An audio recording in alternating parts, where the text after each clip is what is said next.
būti šykštuoliu yra viena, būti švaikštūnu yra kita. Mes čia kalbam, kad ieškom kažkokio tai vidurio kelio. Psichologiškai yra taip, kad žmogus geba išgyventi iš tiek pinigų, kiek yra sąskaita. Esminis momentas, apie ką reikia su savim susitarti, tai yra šiandien versus kažkada. Kas nori sutaupyti pinigų, tai tikrai pasidomėkit tą ekologinę šiek tiek gyvenseną.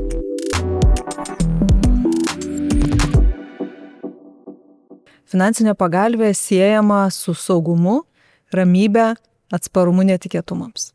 Tačiau ne visiems kitiems jie gali sėtis ir su kaltės jausmu.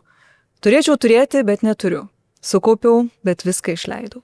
Kodėl mums sunku sukaupti finansinę pagalbę, net kai mes tikrai žinome jos ir finansinę, ir psichologinę naudą? Šiandien Sveiki finansai epizode kalbėsime su klimatologu, laidų vedėju, tvarumo edukatoriumi Silvestru Dikčiumi ir gydytoju psichoterapeutu Dainiumi Jakučioniu apie finansinę pagalbę, santykį su ja kaip su galbūt kontrolės mechanizmu, saugumo regimybė ir galimybę jaustis nors kažkiek labiau užtikrintam šitam pasaulyje, kuris taip greitai keičiasi. Sveiki. Sveiki. Tai gal ir pradėkim. Su kuo asocijuojasi saugumo pagalbė jums? Saugumas, kaltės jausmas, galimybė daryti, ką noriu? Pagalbė tai su minkštumu kažkokiu reiškia. Pirmą kartą turbūt išgirdau šitą žodį finansų krizės metu, 2008-aisiais, kai buvo pradėta kalbėti apie tai, kad, vieni galbūt turi didesnę pagalbę, kiti turi mažesnę, arba jeigu būtume žinoję, tai būtume pasidėję pagalbę. Ir tada atėjo bent jau į mano gyvenimą šitą savoką, kad egzistuoja toks dalykas kaip finansinė pagalbė, iki tol neturėjau ir tos finansinės pagalbės ir nežinau, kas tai yra. Realybė tokia tvokstelėjo. O tas, pasakymas tėvų, dažnai senelių mums perduodamas kaupkime juodai dienai, pasiruoškime netikėtumams, nebuvo paties gyvenime toksai įsiveiklinęs? Bent jau mano šeimoje ko gero nebuvo, galbūt dėl to, kad nelabai tėvai turėjo ką kaupti. Aš esu iš 4 vaikų šeimos, tai kaip suprantu, viskas, kaip prisimenu savo vaikystę, tai viskas ir išeidavo šeimai išlaikyti ir turbūt ir vaikų nepamokė to kaupimo, nes iš tikrųjų nelabai turėjo ką kaupti. Išlaikyti 4 vaikus, dirbant paprastus darbus, tikrai buvo reikalų ir nebuvo tas gyvenimas labai lengvas, tai ko gero iki kaupimo nebuvo labai daeinama. Dainiau, kaip tavo asmeninė patirtis? Tai man atrodo, kad pas mūsų močiutė kalbėdavo apie tai, kad juodai dienai reikia ten tų pinigų kažkokių tai pasilikti, nors tėvai, man atrodo, niekada apie tai nebuvo kalbėję ir pas juos nebuvo to tokio momento, kad reikia čia kažkaip tai tą kaupti, arba jie nekalbėdavo apie tai. Ir man finansinė pagalbė skamba daug geriau negu kad juodai dienai, nes finansinė pagalbė yra labiau toks pozityvus, kad aš čia kaupiu kažkam. Tiesiog kaupiu, kad būtų man bent jau asmeniškai dėl saugumo. Ir aš tikrųjų jaučiuosi saugiai, kad aš kaupiu kaip finansinę pagalbę, negu kad kaip juodai dienai. Nors aš suprantu ir tą, dabar man yra truputėlį kažkaip lengviau. Tai yra toks psichologinis saugumas, kad, yra ten tų pinigų. Jeigu ką, aš ten kažkiek laiko galėčiau išgyventi. Jeigu ten jau labai bus blogai, tai gal ir daugiau galėčiau laiko išgyventi. Bet iš psichologinės perspektyvos, kaip tu galvoji, kaip mums patiems, kaip žmonėms lengviau būtų atidėti pinigus ar galvojant apie tai, kad aš pasiruošiu juodai dienai, ko aš prisipažįstu nemėgstu šito posakio, ar gal baltai dienai. Čia neramiais laikais turbūt labiau skamba, kad juodai dienai, o jeigu tokiais stabiliais laikais gyventi, tai tada jau finansinė pagalbė. Man atrodo, kad labai priklausys nuo to, kuriame mes laikotarpį gyvenam. Mes esam ramiais arba neramiais, tai iš tikrųjų, bet nes neramiais laikais gali būti, kad net nėra kada labiau ten tos pagalbės kauptis, bet vienaip ar kitaip pozityvus atsinešimas į bet kokį kaupimą, į bet kokį santykį su pinigais yra geresnis negu kad negatyvus, nes mes labai nemėgstam to netekties. Tai reiškia, jeigu aš sakau juodai dienai, tai reiškia, kad kažkas bus blogai, kad aš laukiu. Aš nenoriu apie tai galvoti ir kai kurie nenori. Kai kurie ir negalvoja, kai kurie ir sako, kad tai aš nereikia, nežiūrėsiu, nekaupsiu, nieko nedarysiu. Tai tas toksai pozityvus momentas į pagalbę jis yra geras, nes po to žmogus gali pradėti galvoti, okay, gal aš galėčiau dar kažkaip ir įdarbinti ant tus pinigus, gal galėčiau kažkaip tai investuoti jau toks, kur jau po pagalvės, jau turi pagalvę ir tada sako, jau dar liko, galiu dar kažkam tai. Dar. Nes jau įpratis atsirado, tai kuo anksčiau pradedama, iš tikrųjų, kuo daugiau apie tai galvojama, tuo greičiau susigyvenama su to. Nes vėlgi yra pagal amžių. Jeigu aš pradėčiau nuo ten 15 tą finansinę pagalbę rinktis, man jos nedidelės reikia, kaip 15 mečių.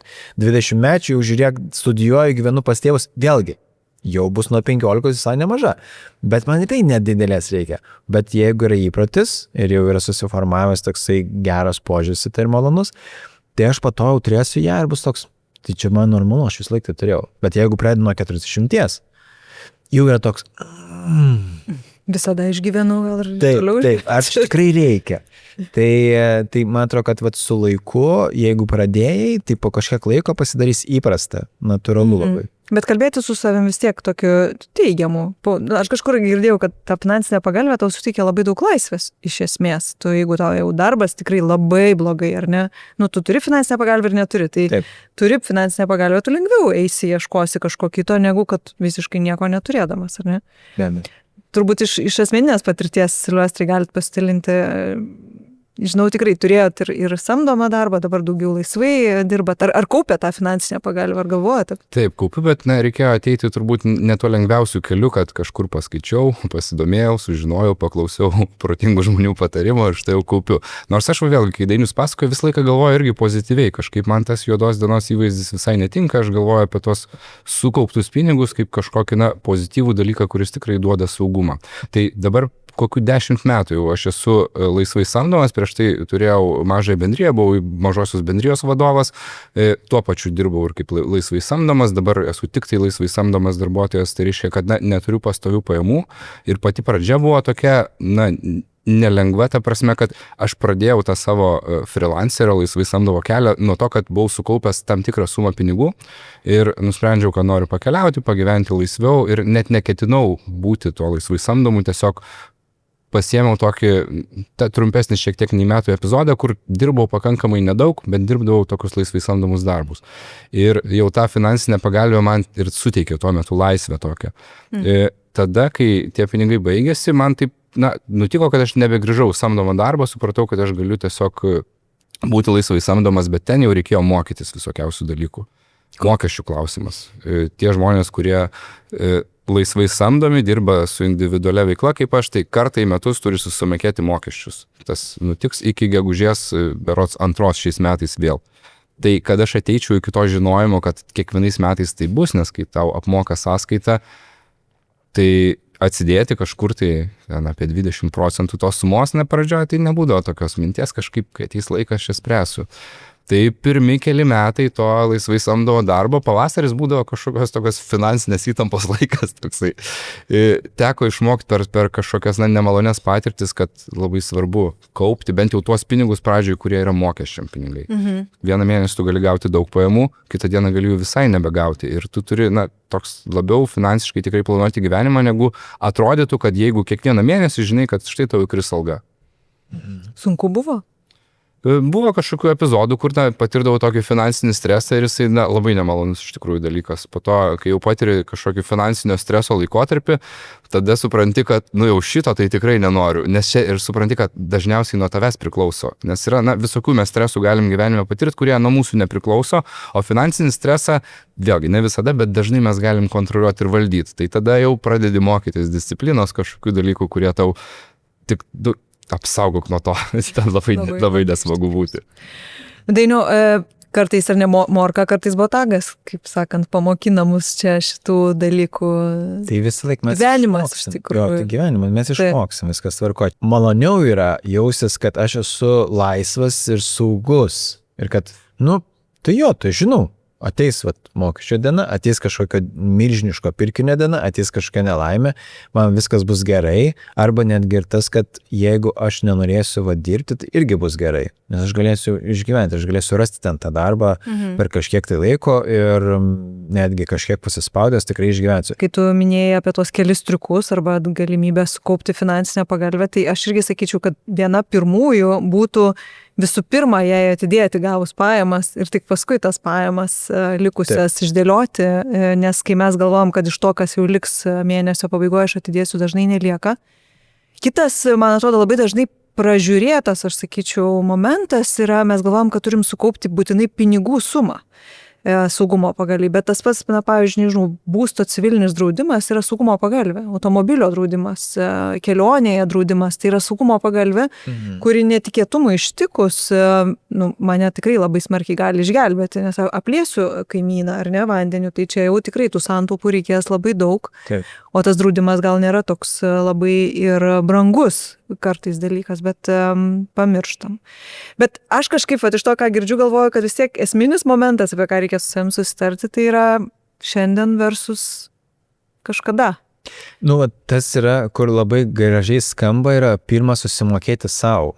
Tai yra tas, kur labai senas yra, čia tikrai visi, kurie tam finansinio raštingumo pasaulyje kalba, tie sako, gavais pajamas kažkokias, tai pirmą susimokėk savo, nes žmonės įpratę. Vat liks susimokėsiu mokesčius, ten maistai, namai, va tada aš galėsiu atsidėti. Bet psichologiškai yra taip, kad žmogus geba išgyventi iš tiek pinigų, kiek yra sąskaitoje, nes smegenis gana, nu jos nori, nenori, bet jos turės išgyventi su tiek, kiek liko pinigų.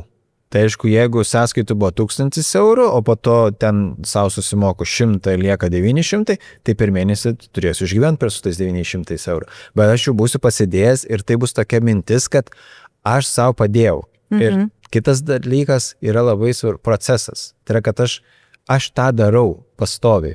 Tai labai sukuria ir net dėmesį nukreipti į tai, kad aš tą darau pastoviai, o ne tik tai karts nuo karto, kaip prireikia. Bet tas pastovumas yra, kad aš padedu savo. Aš ten dėl savo laisvės ir net yra galima sakyti savo tokį sakinį, kad ten kažkokį pinigų sumą sukaupiu ir galiu sakyti, ai, bet tai čia nedidelė ta suma, kokia nesąmonė. Arba aš dabar jau 2 savaitės, jeigu neturėčiau darbo, galėčiau išgyventi. Ir visai kitaip skamba jau dabar. Ar motyvuojate save kažkaip? Ir galvoju, gal toks mano klausimas, tai teko išmokti per kažkokias skaudesnės patirtis, ar ne? Na, nebuvo labai skaudžių kažkokių patirčių, bet sakau, kur kažkokia tai pajauti įtampą, kad galbūt negalėsi savo kažko tai leisti, arba man net nėra tekę skolintis tam, kad kažkaip ten tą įtampą įveikti, reiškia vis laik susitvarkydavau, bet vis tiek tai yra stresas tam tikras ir būti tam strese nesinorėdavo. Tai, ką Dainius pasakoja, aš panašiai kažkaip ir darau dabar. Ir atėjau pats turbūt per daug nestudijuodamas tos temos, bet atėjau iki to, kad aš užsidedu savo kažkokį mėnesio pinigų sumą, žinau, kiek aš galiu skirti mėnesių. Jeigu tai yra kažkoks šventinis laikotarpis, atostogų laikotarpis, aš tą sumą keičiu, jinai nėra visą laiką įkalta, bet aš stengiuosi kiekvieną mėnesį išgyventi su tam tikra suma ir dažniausiai į ją ir telpu, na ten, jeigu tai yra keliasdešimties ar ten 100 eurų klausimas, be abejo, aš ten labai nesmerkiu savęs, bet stengiuosi ją tilpti ir būtent tai man pradėjo padėti tą finansinę pagalbę kažkur tai kaupti, po truputį pinigų atsidėti, na, kitom kažkam reikmėm, dėl to, kad taip, labai taikliai Dainius pasakė, kad kai tu žinai, kad čia yra tavo limitas, tada ir tu bandai su juo išbūti. Tai tiesiog tam aš turiu keletą sąskaitų, toje sąskaitoje, kuri einamoji sąskaita, aš laikau tiek, kiek tą mėnesį pinigų aš turiu, aš matau visą laiką, kiek jų tenais yra, o kitose sąskaitose jos, na, skirtingiam kaupimam ten egzistuoja. Mental accounting, ar ne vadinasi, man atrodo, šitas fenomenas, kuomet mes į skirtingas sąskaitas įdedame skirtingas sumas ir jas pavadiname kažkaip. Jo. Ir nuo to keičiasi pinigų vertė. Taip. Pavyzdžiui, čia kažkas pramogoms, ten mokesčiams, o netikėtai gavome, deklaravome, pavyzdžiui, pinigų pajamas ir gavome dovaną, ar ne, arba staupiau ten. tai tokius įdomius žaidimus žaidžiame.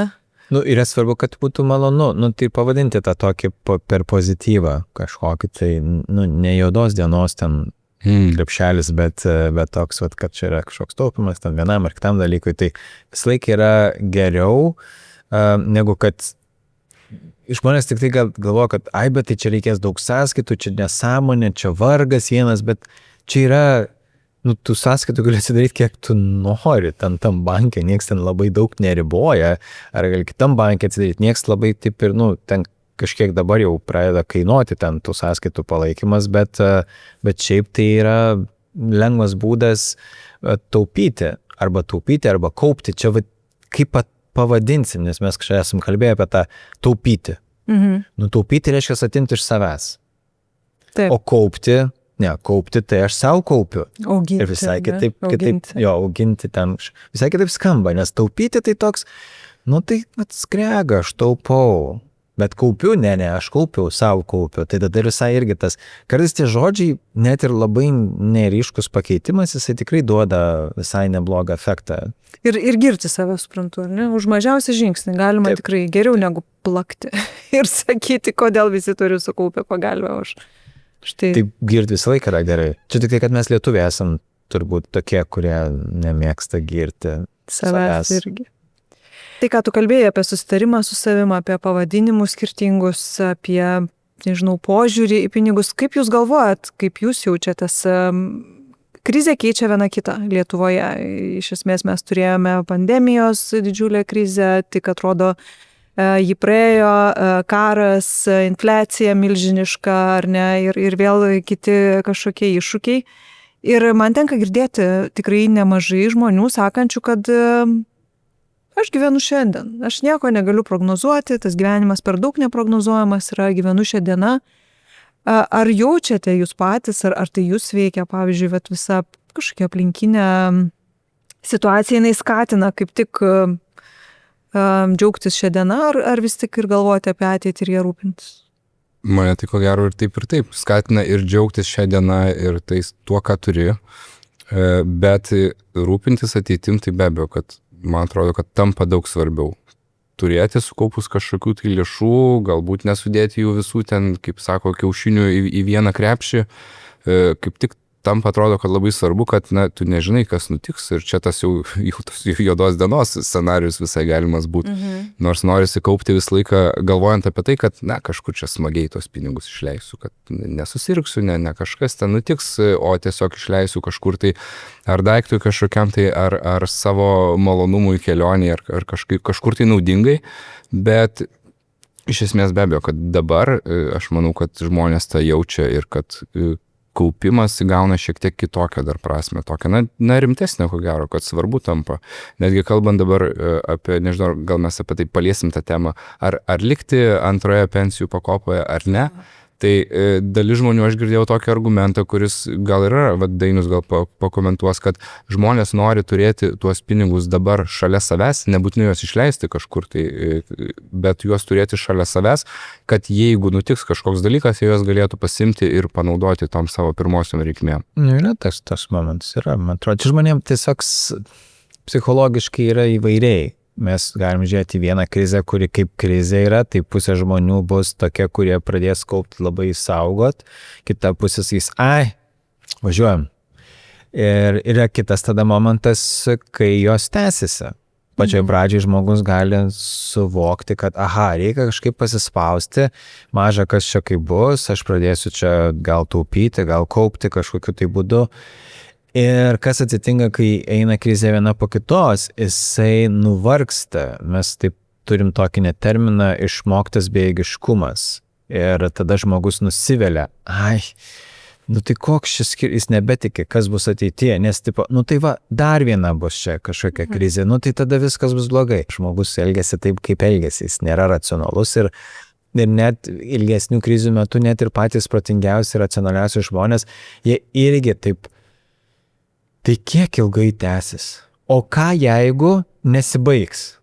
Tai gal geriau aš dabar išleisiu, arba ten mėgausius tą dieną, tiesiog gau pinigų, ir gerai, ir pakeliaukim, ir nusipirkim kažką, kas yra malonaus, ir nekaupkim, nesu maža, ko gal aš nepasieksiu. Ir čia yra sunkiausia dalis, nes nieks nežino, kaip bus. Istorija sako, kad pasaulis vis dar tęsiasi. Tavrasme, jis vis dar yra. Tai lyg ir sakytumėm, kad vis dar ir bus. Tų tokių, kurie jau ten visiškai jau tokie katastrofinius scenarius paišo, gal jau taip nėra jų labai daug, bet bus tikrai tokių žmonių ir jų yra. Man atrodo, kad tai yra labai daug ir apie tą susigrąžinimo kontrolę savo. Tarsi, ar ne, aš nelabai pasitikiu, galbūt ir finansinėmis institucijomis girdėjau įvairių dalykų, nelabai pasitikiu galbūt valdžia, man tenka girdėti tiek čia pokyčių, tiek dalykų vyksta sunkiai suvokiamų, nebūtinai galbūt net ir artimiausia, bet ir visame pasaulyje tai, kas vyksta, kartais atsibundi ir sunku patikėti, kad tai tiesa ir tarsi susigražini savo tą kontrolę tokiu būdu, bet kas turbūt svarbiausia, tai kad savęs nenuskriaustume dienos pabaigoje, turėdami tos pinigus arba dar blogiau jas perdodami sukčiams. Iš tikrųjų. Dėl to nuskriaudimo, tai man atrodo, čia yra klausimas, mes niekada nežinom, kas bus ateityje, va čia yra su to tokiu ateities prognozavimu. Niekas nežino, kaip bus ateityje, viskas paremta tik tai tikėjimu. Tikim, kad bus šviesu. Taip. O kaip bus, nežinom, dėl to ta pagalvė yra tokia, kuri gali suteikti tą laisvę, jeigu ten netyčia bus ta netokia šviesi ateitis. Bet ir ta pačia laisvė bus dar didesnė, jeigu ta ateitis tikrai bus labai šviesi. Mes niekada nežinom, kaip bus, dėl to remiamės tokiu tikėjimu ir būtų geriau, kad mes, kaip čia yra tokia, būtume truputėlį optimistai, čiut, nes truputėlį optimizmo visą laiką padeda geriau gyventi su visais dalykais. Tikrai. Nes tai nėra visiškai toli nuo realizmo, bet tik truputėlį. Ir aišku, tas balansas. Aš tikrųjų apibendrindama truputėlį apie tai, ką kalbėjom ir jau sukdama pokalbį į pabaigą, girdžiu, kad kartais tiesiog nusiteikimas padeda, pasitikėjimas, kad aš pasidėsiu tą pagalbę ir tai bus geriau, man padeda. Paprastesnių žingsnių žengimas pradžioje atidėjau, paskui išleidau, nes plastiškai prisitaiko, pasirodo mūsų paskui smegenis prie tos sumos, kurią jau matome, kiek liko. Gerai, yra žmonių, kurie klausysis mūsų ir vis tiek sakys, aš neturiu, nežinau, ką man daryti, man neužtenka pajamų, aš neturiu nuo ko pradėti ar ne dėlioti. Aš radau tokį būdą, kad tikrai yra labai daug dalykų, kuriuo aš nenaudoju.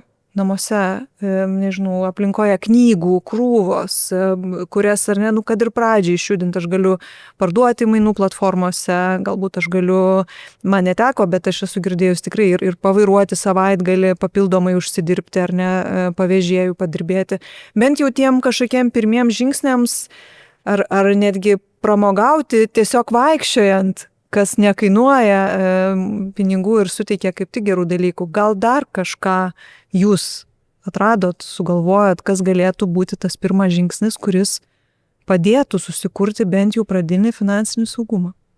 Na čia be galo platus laukas, jeigu kalbant jau apie tokią ekologiją gyvenimo, apie tvarumą, apie šiek tiek labiau minimalizavimą arba apskritai apie minimalistinį kažkokį gyvenimą, tai mes perkratę savo išlaidas kažkokias, tai kur mūsų pinigai dingsta. Pirmiausia, turbūt reikia žinoti, kur mes juos išleidžiam, tai šiek tiek pradėti sekti, kur tie pinigai dingsta, nes kai tu nežinai, kurie dingsta, tada sudėtinga.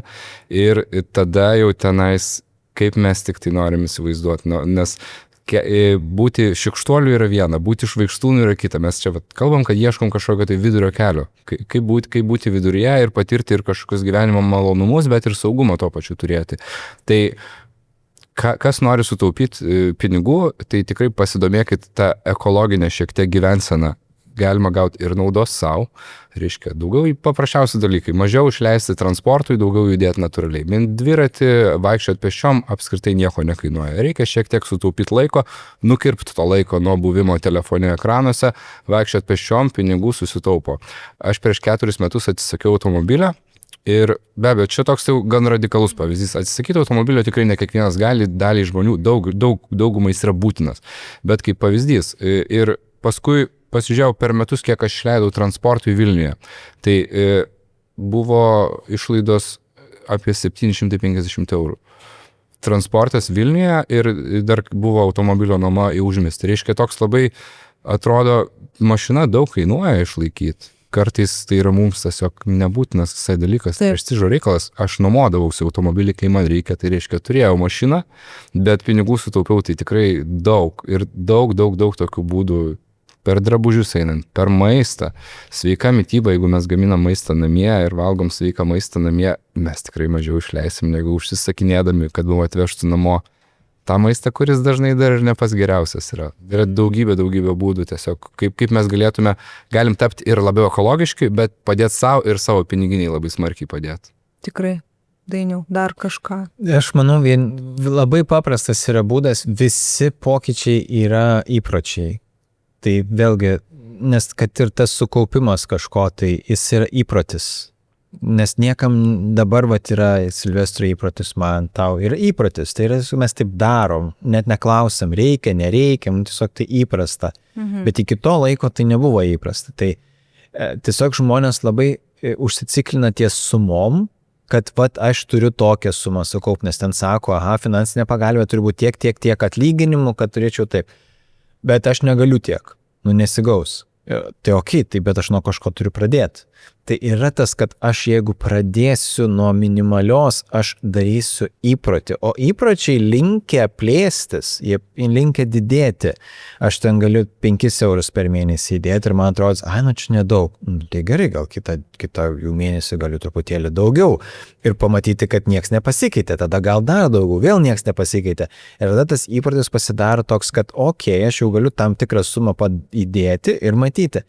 Svarbu yra procesas, labai daug kur yra tiesiog svarbus tas procesas to darimo, nes pastovumas yra svarbiausias čia, mes tiesiog pastoviai turim tą daryti, tada daug yra saugiau. Aš padariau ir aš asmeniškai, kaip pervedu pinigus į ten ką nors 3 pakopą, ar ten į kažkokią tai ten savo taupimo kažkokią tai sąskaitą.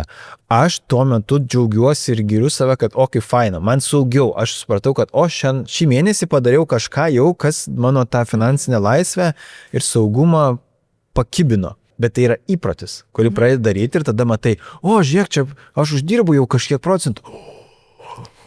Wow, ir tai yra tas, yra toks kažkoks tai kartais azartas pasidaro, bet kartais tai yra tas sveikoji pozicija yra, kad tai tiesiog yra saugu, kad yra ten tų pinigų kažkur čia, toks visur apsimėtęs ten kažkur, mėtosi jie kažkur, ir reikės susirinks.